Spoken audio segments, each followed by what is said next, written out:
Guys, welcome to Cricket Chat with Venkatesh. Match number 27 is between Rajasthan Royals and host team Punjab Kings. రెండు teams కూడా తమ last మ్యాచ్లో last over థ్రిల్లర్లో narrow defeats చవి చూసి ఈ మ్యాచ్కి వచ్చారు. సో ఆ డిసప్పాయింట్మెంట్, ఆ హార్ట్ బ్రేక్ని మర్చిపోయి ఈసారి ఫ్రెష్ ఇన్నింగ్స్ స్టార్ట్ చేసే ప్రయత్నం చేస్తారు.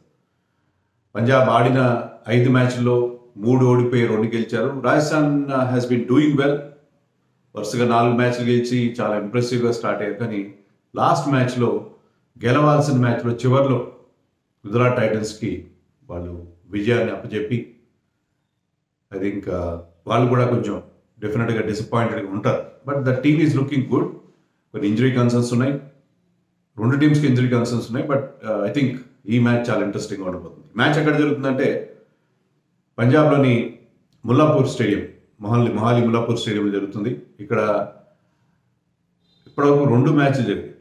2 మ్యాచ్లో కూడా హై స్కోరింగ్ వచ్చింది. High scoring in the sense 170+ scores వచ్చాయి. So it's good wicket for batting. But mainly ఇక్కడ మనం అబ్జర్వ్ చేసిన క్వాలిటీ ఏంటంటే ఇక్కడ పేస్ బౌలర్స్ చాలా ఎక్కువ. 27 wickets have fallen to bowlers. దాంట్లో 23 వికెట్లు పేసర్స్ తీశారు, కేవలం 4 మాత్రమే స్పిన్నర్స్కి వచ్చాయి.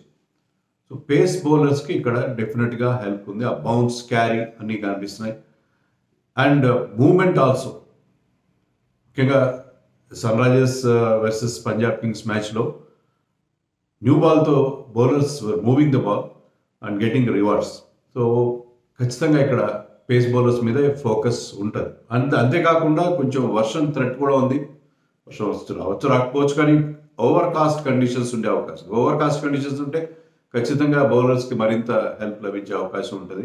అందులో ఓపెన్ గ్రౌండ్ అది, దానికి కొంచెం బ్రీజ్ కూడా ఉంటుంది. కాబట్టి I think they will have lot of help for the pace bowler. So pace bowling విషయంలోనే ఫోకస్ ఉంటుంది ఈ పిచ్ పైన. అండ్ రెండు teams head to head record చూస్తే ఆడిన 26 మ్యాచ్ల్లో రాజస్థాన్ రాయల్స్ బెటర్ రికార్డ్ ఉంది. వాళ్ళు 15 మ్యాచ్లు గెలిచారు, వేరే పంజాబ్ కింగ్స్ 11 మ్యాచెస్ మాత్రమే గెలిచారు. లాస్ట్ ఇయర్ చెరొక మ్యాచ్ గెలిచారు, వాళ్ళు 1 మ్యాచ్ వీళ్ళు 1 మ్యాచ్ గెలిచారు. So not much difference. RR has slight advantage. 11లో మార్పుల విషయం చూస్తే లాస్ట్ మ్యాచ్లో వాళ్ళు ఫుల్ క్లారిటీ మీద ఒక ట్విట్టర్లో ఒక సెంటెన్స్ మాత్రం పెట్టారు, Nandre burger is rested because of injury అని చెప్పి.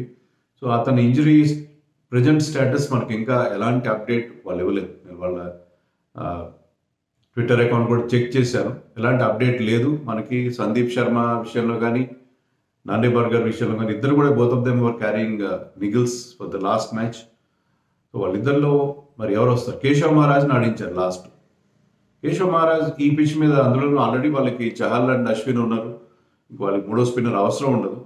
So I think they might go with Roman Powell as the 4th foreign ప్లేయర్గా రోమన్ పవల్ బ్యాటింగ్లో అతను తీసుకొని మరి ఒక బౌలర్ని సాక్రిఫైస్ అవుతారు. But Kuldeep Sen has done well in the last match. Last ఓవర్లో ఎక్కువ రన్స్ ఇచ్చినప్పటికీ 19th ఓవర్లో he has picked up 3 wickets. He was impressive. And Avesh Khan, ఒకవేళ సందీప్ శర్మ ఫిట్ అయితే ఆవేష్ ప్లేస్లో అతను వచ్చే అవకాశం ఉంది. ఒకవేళ నాండ్రే బర్గర్ ఫిట్ అయితే ఈ will come in place of he will be back in the side in place of Keshav Maharaj. So ఆ ఒకటి రెండు మార్పులు మాత్రం పేస్ బౌలింగ్ విషయంలో 1-2 మార్పులు ఉండే అవకాశం ఉంది. అదర్వైజ్ టీంలో ఎలాంటి చేంజెస్ ఉండాల్సిన అవసరం ఏం కనపట్లేదు. ఇక పంజాబ్ విషయానికి వస్తే పంజాబ్లో లియామ్ లివింగ్స్టన్ చాలాసేపు బ్యాటింగ్ ప్రాక్టీస్ చేసినట్టు మనకు వార్తలు వచ్చినాయి. కానీ అతని ఫిట్నెస్ ఇంకా 100% ఫిట్గా లేడు. మ్యాచ్ రోజున అతని ఫిట్నెస్ విషయంలో ఫైనల్ కాల్ తీసుకుంటారు అని మనకు వార్తలు వస్తున్నాయి. సో లేని పక్షంలో Sikandar Raza has not done badly in the last match. చివరిలో కొన్ని బిగ్ హిట్స్ కొట్టాడు, బట్ ఓవరాల్గా ఆడిన 2 మ్యాచ్లో అంత ఇంప్రెసివ్గా అనిపించదు Sikandar Raza. So Sikandar Raza will keep his place. Livingstone కానీ ఫిట్ అయితే will walk in to the 11. ఆ ఒక్క మార్పు పంజాబ్ టీంలో ఉండే అవకాశం ఉంది. Otherwise teams are looking good. మరి ఎవరికి విన్నింగ్ ఛాన్సెస్ ఉంటాయి చెప్పడం చాలా కష్టం. రెండు టీమ్స్ ఇంప్రెసివ్గా ఉన్నాయి. పంజాబ్ కాస్త స్లోగా స్టార్ట్ అయిన తర్వాత పుంజుకున్నారు. ముఖ్యంగా శశాంక్ సింగ్ హీరోయిక్స్ మనం చూసాం వరుసగా 3 మ్యాచ్ల్లో డూయింగ్ ఎక్సీడింగ్లీ వెల్. అతను ఏమైనా కాస్త ముందు పంపిస్తారో బ్యాటింగ్లో చూడాలి. 180+ స్ట్రైక్ రేట్తో అతను ఆడుతున్నాడు. ప్లస్ ఒక విజయం అందించాడు ఆల్రెడీ, ఒక ఇంప్రాబబుల్ విన్. అండ్ ఇంకొక విజయం అగేన్స్ SRH జస్ట్ 2 runs తేడాతో మిస్ అయిపోయింది.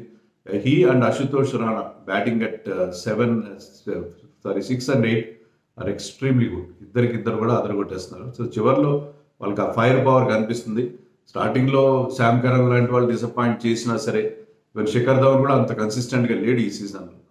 అండ్ బేర్స్టో కూడా ఆశించిన ఫామ్ అతని నుంచి రావట్లేదు ఇంతవరకు. సో వాళ్ళకి కొన్ని ప్రాబ్లమ్స్ ఖచ్చితంగా ఉన్నాయి, టాప్ ఆర్డర్లో ప్రాబ్లమ్స్ ఉన్నాయి. బట్ ఐ థింక్ వీళ్ళిద్దరూ చాలా ఎక్సైటింగ్గా ఉన్నారు. అండ్ బౌలింగ్ జనరల్గా బాగుంది. లాస్ట్ మ్యాచ్లో even Harshal Patel bowled well, మంచి స్పెల్ చూసి అతను 2 వికెట్లు తీసి important wicket including that of Klaasen. So Harshal Patel మొదట్లో ఎక్స్పెన్సివ్ అయినా లాస్ట్ మ్యాచ్లో ఇంప్రెసివ్గా అతను బౌలింగ్ చేయడం చూసాం. Arshdeep Singh got 4 wickets. Rabada కొంచెం ఆశించిన స్థాయిలో పర్ఫార్మెన్స్, కానీ 5 matches 7 wickets not a bad thing. But అతని నుంచి ఆశించిన స్థాయిలో రావట్లేదు. But we know his capability. Sam Curran కూడా ఉన్నారు. సో 4 మంచి ఫాస్ట్ బౌలర్స్ వాళ్ళకి ఉన్నారు, 4 టాప్ క్లాస్ బౌలర్స్ ఉన్నారు వాళ్ళకి. సో అది వాళ్ళకున్న advantage. And Harpreet Brar last మ్యాచ్లో కొన్ని రన్స్ ఇచ్చాడు Sunrisers, because they are very very explosive batting side, వాళ్ళ మీద రన్స్ ఇచ్చాడు. కానీ అంతవరకు has been very very impressive. So వాళ్ళ బౌలింగ్ చాలా బాగుంది. బ్యాటింగ్లో కనుక people like Shikhar Dhawan, Bairstow వీళ్ళు కనుక క్లిక్ అయితే, ప్రభ్ సిమ్రన్ కూడా 20-30 చేసి లాస్ట్ మ్యాచ్లో చాలా చీప్గానే అవుట్ అయిపోయాడు. So they need the top order to fire. Top order fire అయితే ఉడతా పంజాబ్ మనం చూసే అవకాశం ఉంది. ఉడతా పంజాబ్ కొంచెం కనిపిస్తుంది. ఆ 10 days last 2 matches they have been impressive. ఒక మ్యాచ్ గెలిచారు, ఒక మ్యాచ్ ఓడిపోయారు, but they have been impressive and they have been fighting చేస్తున్నారు. ఆ ఫైటింగ్ క్వాలిటీస్ నచ్చుతున్నాయి కాబట్టి డెఫినెట్గా పంజాబ్ ఇస్ డిఫికల్ట్ సైడ్. మరి రాజస్థాన్ రాయల్స్ సంగతి ఏంటి? యశస్వి ఫామ్ ఇప్పటికి లాస్ట్ మ్యాచ్లో 24 చేశాడు, కాస్త తక్కువ strike rate, 126 strike rate, but still has been he is impressive. అతను ఏదో ఒక పాయింట్లో ఫామ్లోకి వస్తాడు. కొంచెం తన స్ట్రోక్ ప్లేన్ కర్వ్ డౌన్ చేసుకుని ఒక ముందుకెళ్తే బాగుంటుంది. బట్లర్ ఒక ఇన్నింగ్స్ బాగా ఆడాడు, మళ్ళీ అతని నుంచి తర్వాత ఒక ఫెయిల్యూర్ చూసాం. సో ఇద్దరు ఓపెనర్స్ విషయంలో, but the captain is doing extremely well. 3 ఆడిన 5 matchలో 3 హాఫ్ సెంచరీస్ చేశాడు. చాలా ఇంప్రెసివ్గా ఆడుతున్నాడు ఈ సీజన్లో. Sanju Samson has been middling the ball right from ball 1, looking in great form. అందులో అతనికి he's in contention for the world cup squad కాబట్టి ఖచ్చితంగా అతను ముఖ్యంగా ఇక్కడ పేస్ అండ్ బౌన్స్, ఈ లైక్స్ పేస్ ఎక్కువ ఇష్టపడతాడు కాబట్టి ఈ వికెట్ అతని స్టైల్ ఆఫ్ బ్యాటింగ్ కూడా బాగా సూట్ అయ్యే అవకాశం ఉంది. And same is the case with Riyan Parag. He has been revolution this season.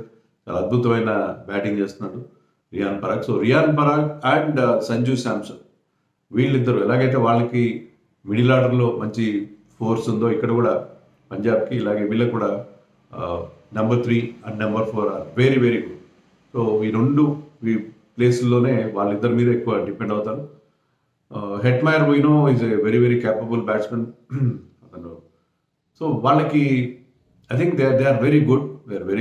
ముఖ్యంగా Chahal is in great form. Chahal ఒక అద్భుతమైన రికార్డ్ దగ్గరలో ఉన్నాడు. ఒక 3 వికెట్లు తీసుకుంటే he will become the first bowler in the history of IPL to get 200 wickets. అద్భుతమైన రికార్డుకి అతను దగ్గరలో ఉన్నాడు. అతను ఈ సీజన్లో తీస్తున్న వికెట్స్ చూస్తున్న ఆల్రెడీ 10 wickets ఉన్నాయి.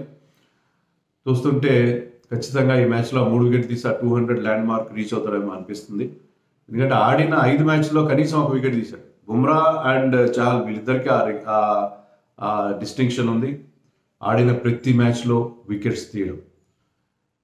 So Ashwin has been economical. Last మ్యాచ్లో 17th ఓవర్లో రన్స్ ఇచ్చాడు, తర్వాత ట్రెంట్ బోల్ట్కి ఇవ్వలేదు, మ్యాచ్ ఫిక్సింగ్ అయిందని ఏదో నాకు చాలామంది అడుగుతున్నారు. స్ట్రాటజీలు మిస్ఫైర్ అవుతాయి. 17th ఓవర్ స్పిన్నర్ బౌలింగ్ వేయడం కొత్త ఏమీ కాదు. ఎందుకంటే Chahal bowled 17th over so many times for the same franchise. Misfire అవుతుంటాయి కొన్నిసార్లు క్లిక్ అవుతుంది. కుల్దీప్ సేన్ బాగా బౌలింగ్ వేస్తున్నాడు, 3 wickets తీశాడు, అతనికి 19th ఓవర్ ఇచ్చాడు, he went for runs. So దానికి ఏదో ఫిక్సింగ్ అయిపోయింది అని చెప్పి అన్నావు. నాకు ఏం ఆధారం ఏముండదు, ఎందుకు ఫిక్సింగ్ చేస్తారు? టీమ్ క్యాప్టెన్స్ వాళ్ళు ఎందుకు ఫిక్సింగ్ చేస్తారు? ఎవరన్నా ఫ్రెంచ్ ప్లేయర్స్ చేసినా చేస్తారు, కానీ వాళ్ళ కెరియర్ని ఎవరు పణంగా పెట్టుకుంటారు? సో అంతా ఫిక్సింగ్ అయిపోయింది అని చెప్పి గబ్బోలెత్తున్నది. సోషల్ మీడియాలో రకరకాల బెయిల్స్ పడిపోయినాయి అంటే ఫిక్సింగ్ అయిపోయింది. బెయిల్స్ పడిపోతే అది ఎవరో, అది కీపర్ మిస్ అయ్యాడో లేకపోతే అంపైర్ మిస్ అయ్యాడో అలా జరగదు, సాధారణంగా జరగదు. అది ఏమైనా ఇప్పుడున్న టెక్నాలజీలో రకరకాల they can do or undo things. బెయిల్స్ని పూర్తిగా అక్కడ వాళ్ళు కట్ చేసి పడేయచ్చు, ఎన్నో రకాల చేయొచ్చు. ఈవెన్ వీడియోలు కూడా మార్ఫింగ్ చేయొచ్చు, ఎందుకు చేయకూడదు, అన్ని రకాలు చేయొచ్చు. అలా కాకుండా ఏదేదో చిన్న ఫోటో ఒకటి చిన్న పట్టుకుని ఒక డిఫరెంట్ యాంగిల్లో వచ్చిన ఫోటో పెట్టుకుని ఇది చాలా జరిగిపోయింది, ఫిక్సింగ్ జరిగిపోయింది అని చెప్పి మాట్లాడుతుంటే నిజంగా బీపీ లేని వాళ్ళు కూడా బీపీ వస్తుంది. నాలాంటి వాళ్ళకి ఇంకా ముందే వస్తుంది బీపీ. సో అది పరిస్థితి. Please don't share such unnecessary things. నేను మీరు ఇన్స్టాలో షేర్ చేసి చూస్తాను, ఎందుకంటే నాకు అప్డేట్స్ వస్తాయి దానివల్ల. అంతేగాని ఇలాంటి ఫిక్సింగ్ విషయాలు మీరు మాట్లాడదు. If you have a solid proof, if you find something really weird, then you share it. Otherwise please don't do that. Okay, మ్యాచ్లో మరి ఎవరు గెలుస్తారు? ఆర్ఆర్కి అడ్వాంటేజ్ ఉంటుంది because they are in great form. But పంజాబ్కి హోమ్ అడ్వాంటేజ్ ఉంటుంది. తర్వాత వాళ్ళు they are improving side, very very dangerous. So 50-50 chances నేను చెప్తాను. ఎవరు గెలుస్తారనేది నేను చెప్పే పరిస్థితి నాకు కనబట్లేదు ఈ మ్యాచ్లో. Punjab is really improving day by day అని నాకు అనిపిస్తుంది. అండ్ టీమ్ టు వాచ్, ఎందుకంటే వాళ్ళకి లేట్ ఆర్డర్ అంటే they have no tail at all virtually. హర్షదీప్ని కనుక ఇంపాక్ట్ సబ్గా యూజ్ చేసుకుంటే, బ్యాటింగ్ టైంలో ఇంపాక్ట్ సబ్ అతను బయటికి పెట్టేస్తే మీకు Harpreet Brar, Rabada both can bat. So వాళ్ళకి వచ్చేది no tail. Harshal Patel can bat, we know. So వాళ్ళకి టైలే లేదు. సో అంత డెప్త్ ఉన్న బ్యాటింగ్ ఉన్నది వాళ్ళకి. So any total they can chase it down, or they can first batting చేసినా they bat very very deep with Ashutosh coming in at number 8. So అది పరిస్థితి. ఇక ఒకసారి ఫ్యాంటసీ ఫిక్స్ చూద్దాం. నా ఫ్యాంటసీ లెవెల్లో కీపర్స్ ముగ్గురు, Buttler, Bairstow and Sanju Samson. Batters Shikhar Dhawan, Shashank Singh and Yashasvi Jaiswal. Allrounders Livingstone and Riyan Parag. Bowlers Yuzi Chahal, Arshdeep Singh and Nandre Burger ఆడతాడో చూడాలి. Samson is my captain, vice captain is Riyan Parag. Both of them are great form. ఒక టెలిగ్రామ్ ఛానల్ లింక్ ఇస్తాను. Burger ఆడతాడో లేదు తెలియదు కాబట్టి అప్డేటెడ్ 11 మీరు మీకు టాస్ తర్వాత మీరు ఆ టెలిగ్రామ్ ఛానల్లో చూసుకోండి. అది మీ కామెంట్ సెక్షన్లో టాప్లో ఉంటుంది ఆ Telegram channel link. So toss తర్వాత మనం ఇచ్చిన 11లో ఎవరైనా లేకపోయినా అప్డేటెడ్ ఫ్యాంటసీ 11 మీరు అక్కడ చూడండి. అలాగే టాస్ తర్వాత మెక్గర్క్ ఆడుతున్నారంటే I kept McGurk in the team and he scored 50 with lot of sixes and మంచి ఫ్యాంటసీ పాయింట్స్ అతనికి వచ్చి ఉంటాయి కదా. So that is the situation. Interesting match. రెండు టీమ్స్లో సూపర్ స్టార్స్ ఉన్నా లేకపోయినా మ్యాచ్ మాత్రం భలే మజాగా ఉంటుంది అని నాకు అనిపిస్తుంది.